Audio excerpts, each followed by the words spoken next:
I'm going to start providing some content that is going to be geared towards giving you insights and tips and techniques and mentorship around your professional development, regardless of what it is that you aspire to, what you want to create out of your life. I want to be able to give you some insights based on what I've been looking at. So let's get into some content.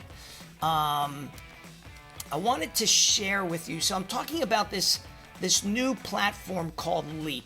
Okay, L.E.A.P.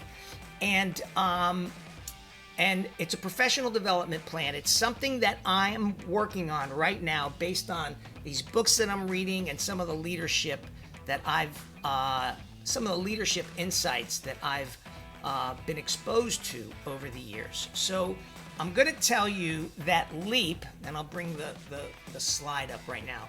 L.E.A.P stands for Leadership, Execution, Acumen, and Productivity. Those are the cornerstones of this professional development plan.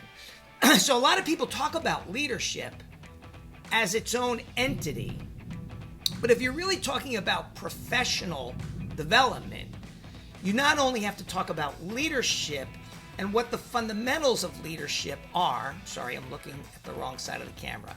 What the fundamentals of leadership are, but you also have to talk about execution. What are the elements of strong execution, your acumen, your business smarts, and what is productivity? What are the productivity attributes of professional development?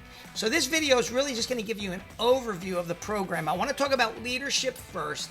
So when we get into leadership, we're going to talk about people development. We're going to talk about how to create a campaign. So if you look at leadership, one of the attributes or the measurables of leadership is your following. Well, a following is really nothing more than a collective of believers, your tribe, as it were. So when you create a campaign, when you can unite people around a cause, you are showing strength in leadership. So again, people development, creating a campaign, praise and celebration.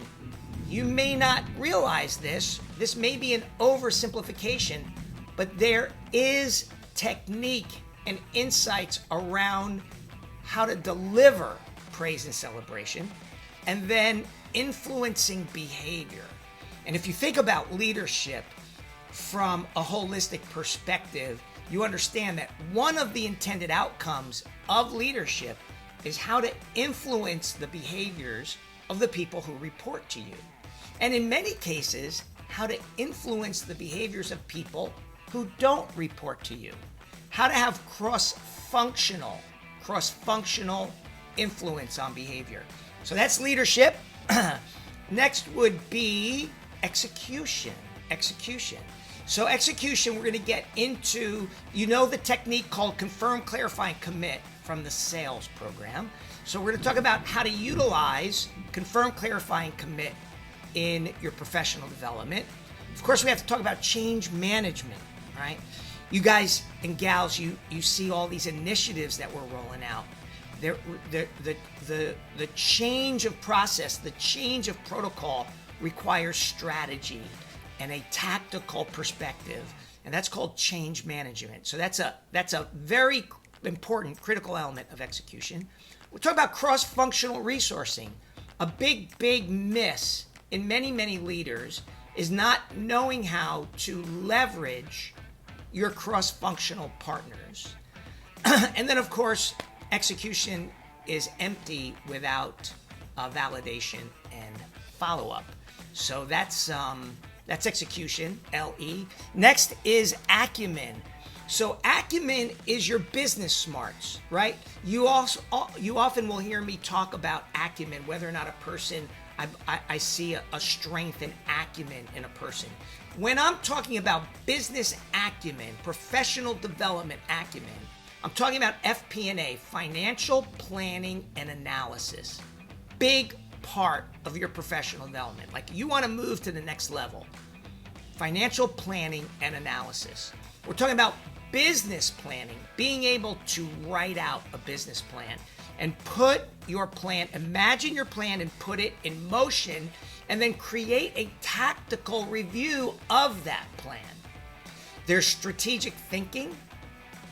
Big piece in professional development is how to think strategically through an initiative, right? Strategic thinking. And then this last one, which I call wearing the company hat. Wearing the company hat. So in many cases, your professional development puts you into a position where you have to shift your thinking around what's important. And shifting, and maybe shifting isn't the right term, maybe it's expanding your thinking to have corporate considerations. And I call that, or it's referred to as, wearing your company hat. And then the P is productivity. And we're gonna close this series up with how to understand the productivity of your organization. The productivity of your organization, trending and forecasting, validation, the validation of metrics, and how to do a correct read, understand, and change. Read the news, being able to understand what the numbers are telling you, and then creating a change model to improve the news. So that's LEAP. Now, if you're in leadership, or let me put it to you this way, if you're already in the profession of overseeing an organization, then LEAP is going to be wonderful for you. If you aspire into organizational oversight, then LEAP absolutely is going to be important for you. But even if you're a career salesperson and you really don't see yourself developing or wanting to move your career to leadership or organizational oversight, it's great to have these insights so that you have the perspective of a leader when you're engaging or conversing with a leader. So that's LEAP. And I had an interesting conversation this morning with Shannon Winburn. We got into the parallels of leadership and salesmanship, the parallel lines of leadership and salesmanship. And that is going to be my first topic. And we will talk about that on Thursday. In the meantime, 15 minutes in, blessings and abundance. Amen. And so be it.